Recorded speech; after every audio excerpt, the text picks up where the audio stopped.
¿Qué pasó en Venezuela para que el PIB cayera un 75%? Bueno, obviamente los precios de petróleo disminuyeron y eso pues disminuyó, recuerda, disminuyó el PIB oficial, ¿no? Estamos hablando del Claro, PIB que incluye el sector petrolero que era claro. del Estado.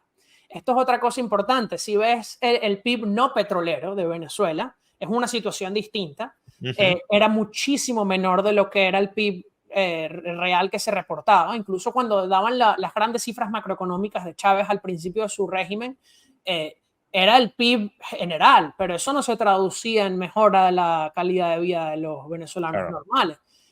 Ese PIB estaba siendo gastado, el ingreso petrolero, en subsidios, en, por ejemplo, cuando nos íbamos de vacaciones, nos daba el Estado dinero para gastar afuera.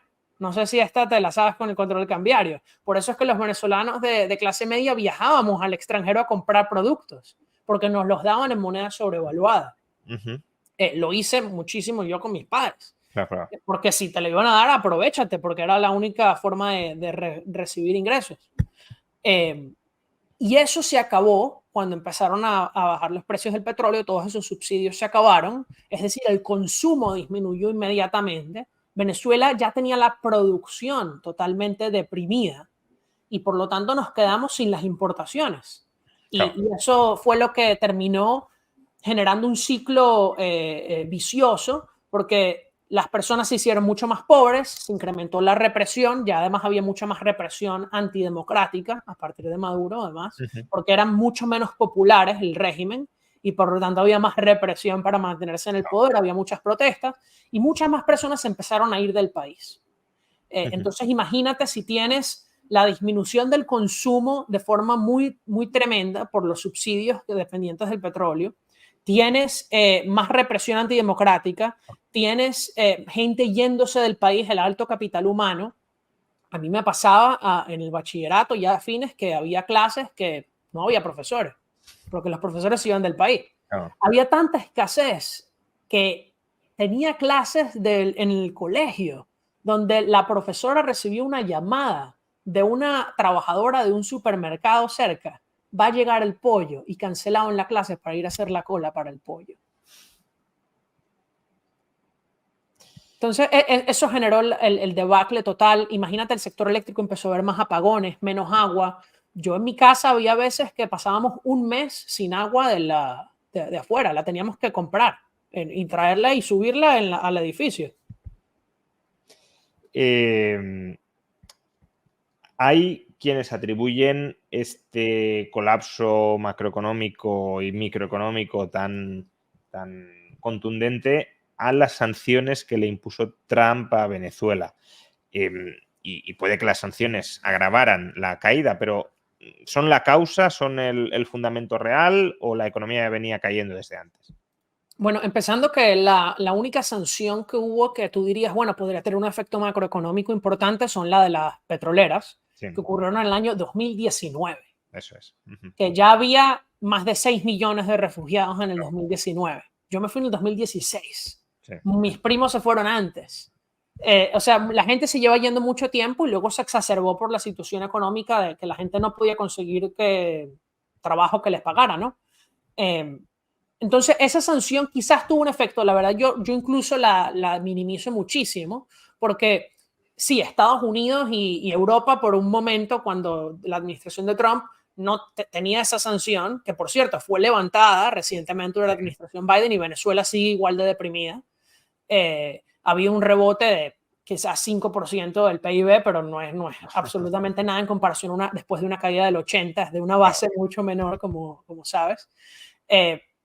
Entonces, pero China no sancionó a Venezuela y China empezó a importar el petróleo de Venezuela. Entonces, ¿por qué la producción petrolera venezolana colapsó? Colapsó porque en Venezuela el petróleo se mantuvo del Estado, en Venezuela no hubo inversión, explotaron las refinerías.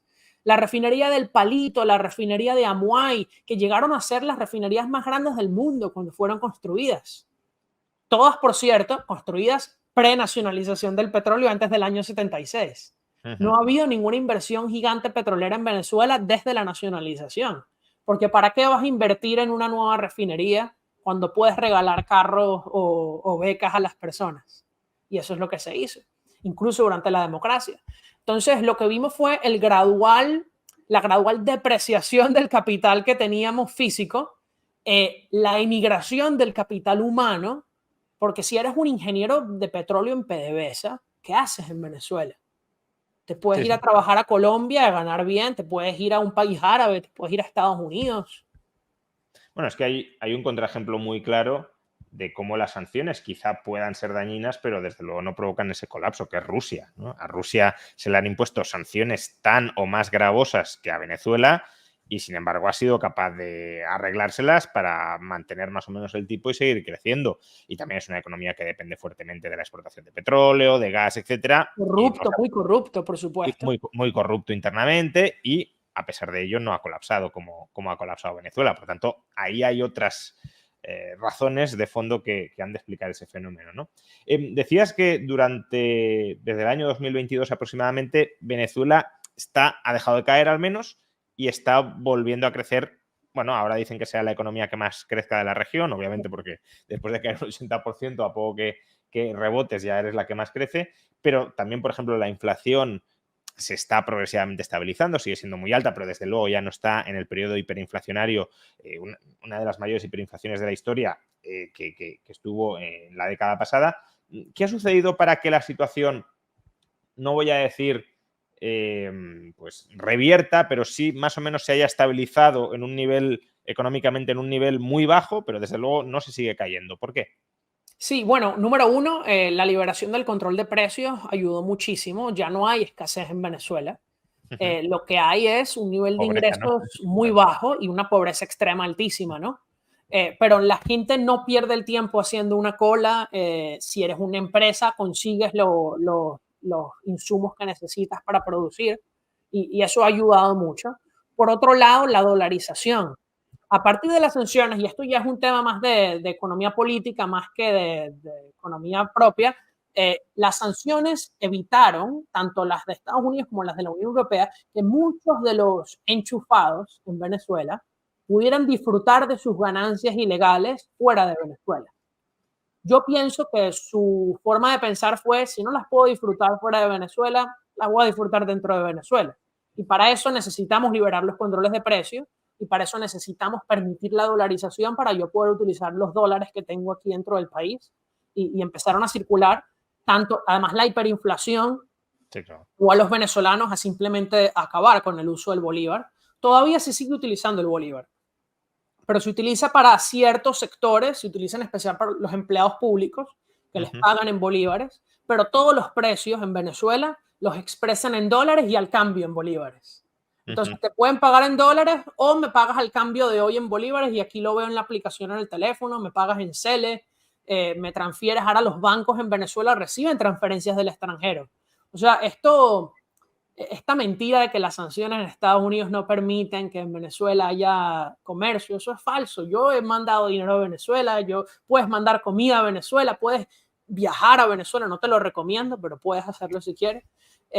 Venezuela no está sancionada como está sancionado Cuba. En parte porque recuerda que en Cuba no había internet cuando llegó el castrismo, entonces el poco internet que hay es totalmente controlado. En Venezuela, el Internet seguía siendo independiente, los bancos, había bancos privados, había más conexión al mundo. Entonces, el mismo sistema llegó en otro momento histórico. Claro.